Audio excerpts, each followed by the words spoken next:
हैं जब एक क्राइम फ्री भारत की नींव रखी गई थी।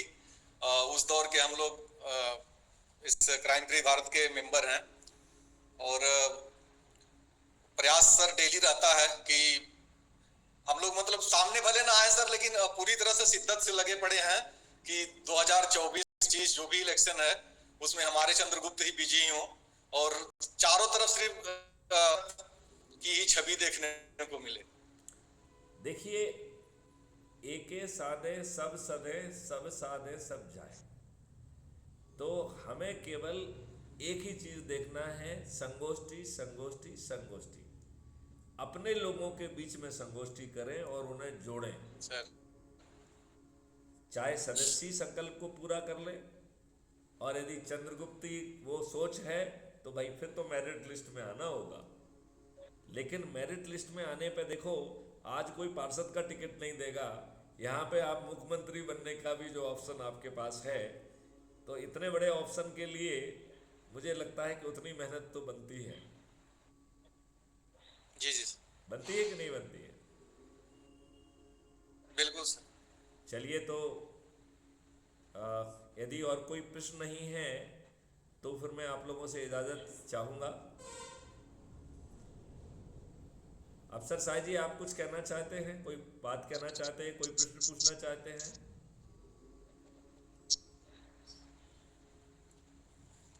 आपका माइक्रोफोन माइक्रोफोन अभी माइक्रोफोन अफसर सर। माइक्रोफोन ऑन कर लीजिए। सर सभी साथियों को जय हिंद। मैं जरूर कहना चाहूंगा सर कि जैसे अभी लल्लन जी ने बताया कि वहाँ बिहार में इस तरह से क्राइम हो रहे हैं, तो सर हमने क्राइम के ऊपर बहुत सारी चीजों को नोटिस किया है और बहुत सारे एविडेंस कलेक्ट किए।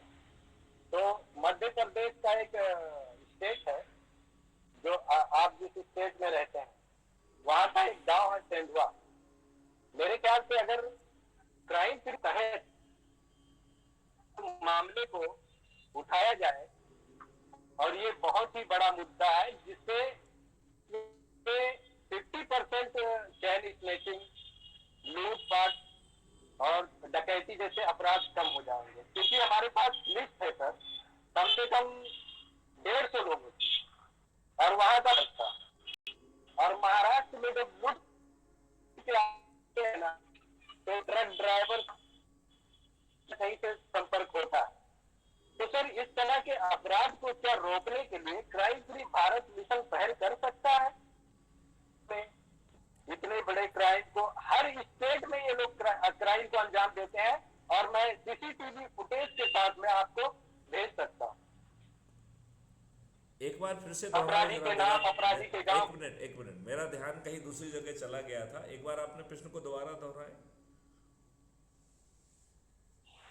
सर क्या हम अपराध मुक्त के द्वारा अपराध अपराध मुक्त है क्राइम से, जैसे अभी कुछ लोग हैं जो कई क्राइम को बताते हैं और सभी टाइम से और काफी सालों से क्राइम के ऊपर कहाँ कहाँ कितने क्राइम हो रहे हैं स्टेट लेवल। तो मैंने क्राइम नजदीकी से उसका रिसर्च किया, और मैंने बहुत से क्रिमिनल, जबकि आपके स्टेट में, मध्य प्रदेश के स्टेट में एक गांव है तेंदुआ, वहां ईरानी गैंग है जो पूरे भारत में, तो इस बारे में ईरान के एक एक आदमी कहां कहां किस किस स्टेट में जाके वारदात करते हैं, उसके पुलिस जब जाती है तो सोचो कि लोग सोना रिकवर कर दिए। लेकिन सर कहता हूँ क्राइम फ्री भारत मिशन के द्वारा एक बड़ा अभियान आपके स्टेट से शुरू किया है, तो बहुत ही बड़ा अफसर साय जी, मैं जरा एक आपके जो बीच भारत में आपको आपको थोड़ा सा टोकना चाहूँगा मैं। देखिए, अभी जो है, जो संगठित ऑर्गेनाइज अपराध चल रहे हैं, उनमें हम अपनी नाक ना घुसेड़े। अभी जो लोगों को जो व्यक्तिगत दिक्कतें हो रही हैं, हम उन्हें वहाँ सुकून दें। जब आप जो है पावर में होंगे तो ये संगठित अपराध जो है ना विलुप्त हो जाएंगे। आज आप जो है, चूंकि संगठित अपराध में नेता और अधिकारी सब जो है ना मिली भगत कर रहे हैं और उनके संरक्षण में ये सब चल रहा है। लिहाजा आप प्रयास करेंगे तो वो आपको घेर के जो है ना फंसाएंगे। तो अभी आप जो है एक ऑर्गेनाइज क्राइम से थोड़ा सा दूरी मेंटेन रखिए। इसको हम मध्य प्रदेश, छत्तीसगढ़ और राजस्थान में नवंबर और दिसंबर में कर लें और भारतवर्ष में 2024 के बाद कर लें, क्योंकि अभी आप करेंगे तो आपका कद छोटा है। ये सब लोग जो है मिलके आपको जो है ना प्रताड़ित करने की कोशिश करेंगे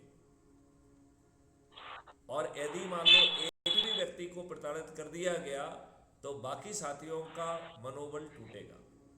लिहाजा मेरा आपसे अनुरोध है, आप साक्ष्य इकट्ठे करते जाइए, बस साक्ष्य इकट्ठे करते जाइए। जब आप पावर में होंगे तब उसे हैंडल करेंगे।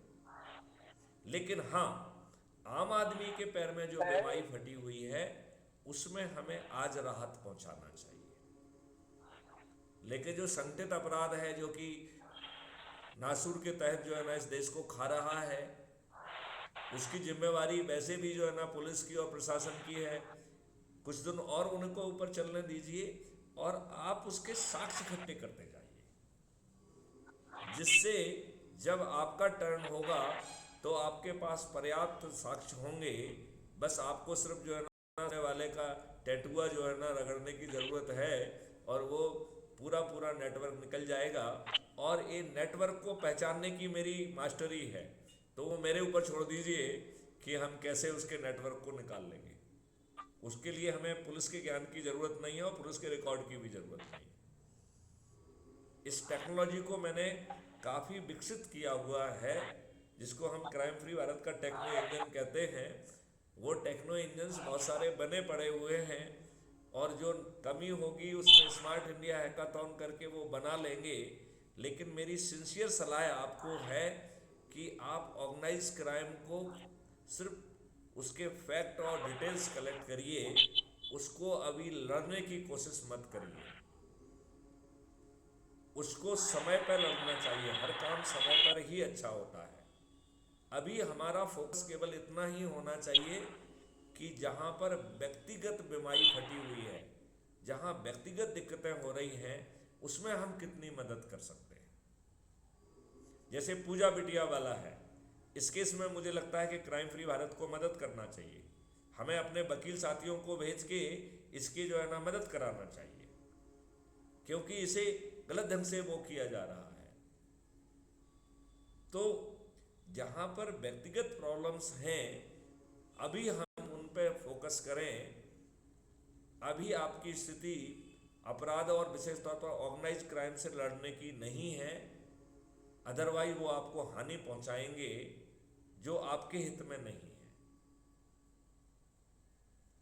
अनावश्यक जो है अपने आप को क्षति पहुंचाना कोई बुद्धिमानी का काम नहीं है।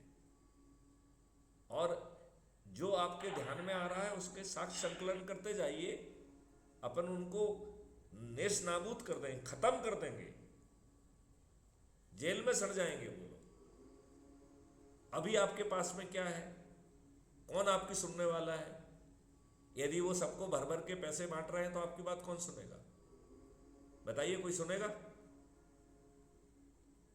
जी बिल्कुल सर, कोई नहीं सुनने वाला है। क्योंकि तो फिर जो लास्ट है मोमेंट हम में अपनी जाके ना, देखिए, अभी हमारी पूरी एनर्जी लोगों को जोड़ने में लगना चाहिए। That is priority number 1। Priority number 2 है कि यदि हमारे किसी साथी के पैर में बीमारी फटी गई है और वो इस समय दर्द से कराह रहा है, तो कम से कम उसे थोड़ी राहत तो हम दे दें, क्योंकि ये व्यवस्था उसे पूरी राहत नहीं देने देगी। और उसको आप जो लेजिस्लेटिव अकाउंटेबिलिटी और कॉन्स्टिट्यूशनल अकाउंटेबिलिटी की बात कर रहे हो, उस लड़ाई पे ले जाने के लिए 1.5 साल लगेगा, 2 साल लगेगा। उसके पहले तो सत्ता आपके हाथ में होगी, फिर तो आपको वो लड़ाई लड़नी नहीं पड़ेगी, फिर तो विजय आपकी है। तो मेरा कहना है कि पूरी शक्ति से बढ़ जाइए और संगोष्ठियाँ करिए, लोगों को जोड़िए, चाहे एक संगोष्ठी करें। हम तो जो है ना सिंह जी के कायल हैं। वो ट्रेन में जा रहे हैं, उन्होंने ट्रेन में ही संगोष्ठी कर डाली। वाह, वो कोर्ट में थे, उन्होंने कोर्ट में ही संगोष्ठी कर डाली। तो हम जहाँ जिस काम से जा रहे हैं, यदि हम वहीं पे काम करेंगे तो हमारा इम्पैक्ट भी ज़्यादा होगा और समय का उपयोग भी ज़्यादा होगा।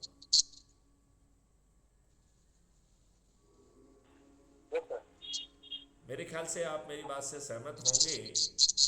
और बिल्कुल सर। और हमें एक रणनीति के तहत लोगों से जो है ना को राहत पहुंचाना चाहिए, और हमारा ध्यान जो है ना लोगों को जोड़ने के प्रति होना चाहिए, क्योंकि हम चौथे दिन पे बैठे हुए हैं अभी। यदि हमारे लोग जाग गए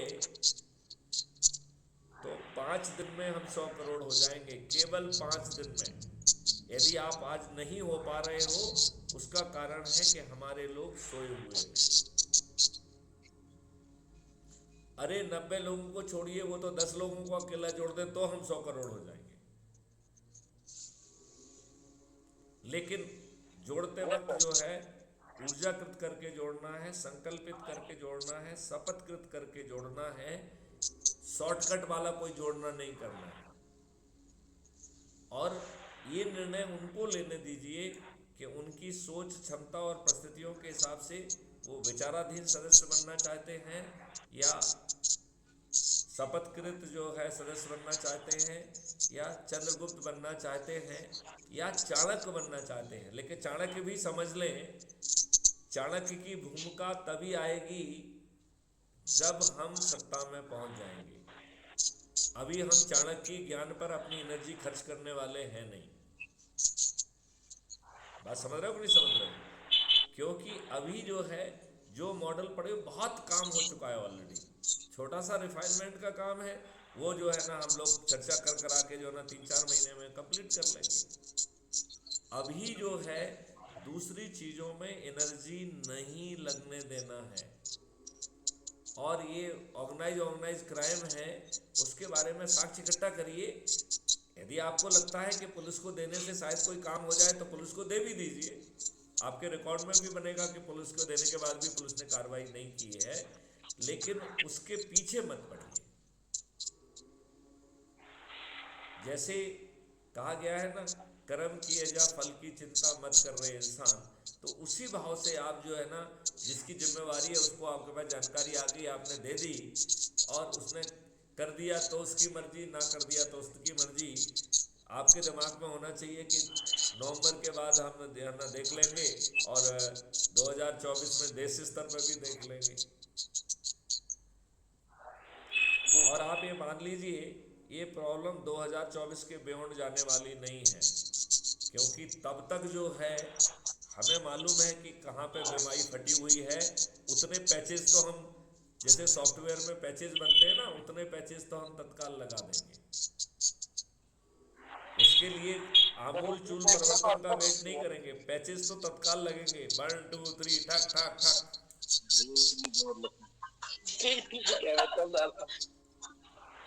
चलिए, मैं इसके बाद जो है आप लोगों से विदा लेना चाहूँगा। ऑलरेडी 11:04 हो गए हैं।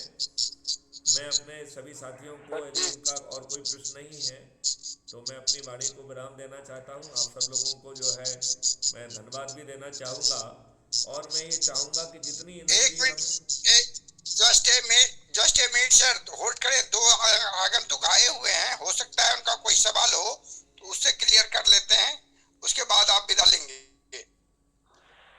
एक तो चले गए, दूसरा अपने पास है सुनील सिंह जी। आप प्लीज माइक्रोफोन ऑन करें। कोई सवाल है तो अध्यक्ष महोदय से तो करें। वो स्नेह सहगल जी थे, वो भी चले गए हैं, तो कोई बात नहीं। देखिए, बहुत सारे लोग जो है उन्हें पहले समझने दीजिए। हेलो जी, हेलो, हाँ बोलिए मैं श्रेय सहगल चंडीगढ़ से बोल रही हूँ। जी प्लीज मैम प्लीज। मैं इस वक्त सोलन में हूँ, वैसे आई रिजाइड टू चंडीगढ़। सत्यनारायण जी ने अभी लिंक भेजा था तो मैंने अभी भी डाउनलोड करके ज्वाइन किया है। मैंने अभी कुछ सुना नहीं, इसलिए मैं कह तो कुछ नहीं सकती। अगली मीटिंग में जानकारी हासिल होगी तभी कुछ बोल पाऊंगी। धन्यवाद। जय भारत। स्नेह जी, मैं आपको एक सलाह देना चाहूँगा कि आप 3-4 दिन पहले क्राइम फ्री भारत के YouTube चैनल के जो कुछ वीडियोस को देखेंगे तो आपके बहुत सारे कॉन्सेप्ट क्लियर हो जाएंगे। फिर जब आप ओके। बात करेंगे तो वो इन्फॉर्म्ड बात होगी, उसमें आपका समय भी बचेगा और हमारा समय भी बचेगा। नेचुरली वो तो कुछ मालूम ही नहीं, अब क्या चर्चा चल रही है इसके बीच में बोलने का फायदा ही। बिल्कुल ठीक है, बिल्कुल ठीक है। आप crime free Bharat YouTube channel पे सर्च करके उसे सब्सक्राइब कर लीजिए और उसके कुछ वीडियो ओके। देखिए तो आपके कॉन्सेप्ट क्लियर हो जाएंगे। तो साथियों, ओके सर, थैंक यू। इसी के साथ हम सभी लोगों से जो है को प्रणाम करते हैं और अनुरोध करते हैं कि और ज़्यादा एनर्जी के साथ बनें और अधिक से अधिक संगोष्ठियाँ करें। मुझे पूरा विश्वास है कि हम बहुत जल्दी इस महापरिवर्तन को जमीन पर उतार पाएंगे। जय हिंद, जय भारत, वंदे मातरम।